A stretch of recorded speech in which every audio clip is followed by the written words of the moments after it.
नमस्कार दोस्तों, स्वागत है आपका एक बार फिर से हमारे YouTube चैनल जय सॉल्यूशन में। दोस्तों, जब मैं 2018-19 में एक डिग्री कॉलेज में लेक्चरर था, तब मेरे सामने स्कॉलरशिप की सस्पेक्ट लिस्ट आई थी और सस्पेक्ट लिस्ट का कार्य प्राचार्य जी ने अर्थात प्रिंसिपल जी ने मुझे सौंप दिया था। उसमें लगभग 100 से सवा 100 नाम थे जिनकी सस्पेक्ट लिस्ट थी।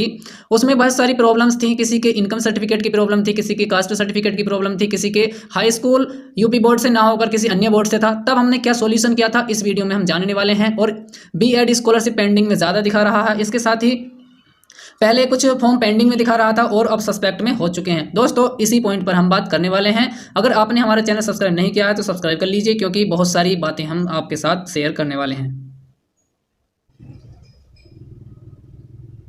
दोस्तों, सबसे पहला स्क्रीनशॉट हमें भेजा गया है। यहाँ पर लिखा है एक प्रॉब्लम है, यहाँ पर खाते के आधार पर बनाया गया लाभार्थी लेकिन UID अमान्य है। तो दोस्तों, इस कंडीशन में आपको अपनी बैंक में जाकर आधार लिंक कराना होगा।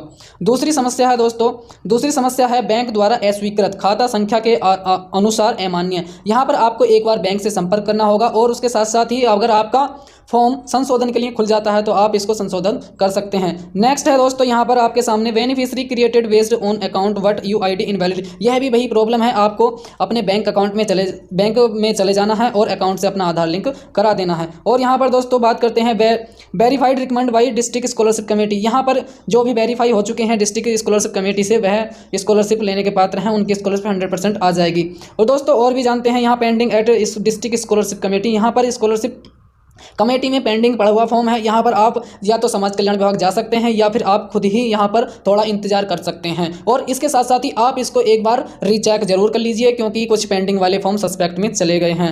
दोस्तों, यहाँ पर एक और फॉर्म है pending at district scholarship committee, यह भी यही इसी प्रॉब्लम के कारण है, पेंडिंग में है। दोस्तों, यहाँ पर बहुत सारे स्क्रीनशॉट हमें भेजे गए हैं। आपको एक बात और मैं बता दूं कि मैंने सबसे पहले बताया था कि जब मैं डिग्री कॉलेज में लेक्चरर था तब हमने क्या क्या किया था। सबसे पहले इनकम सर्टिफिकेट डुप्लीकेट होना। ऐसी स्थिति में आपके कोई भाई या बहन किसी अन्य कॉलेज में पढ़ रहे होंगे, उस स्थिति में आपको एक एप्लीकेशन लिखनी है। उस एप्लीकेशन पे क्या मैटर लिखना है, आपको लिखना है कि मैं और मेरा भाई दोनों इस क्लास में पढ़ रहे हैं, यानी कि मेरा भाई दूसरे कॉलेज में उस कॉलेज का नाम दे देना है और उसके साथ ही उसकी क्लास भी दे देना है।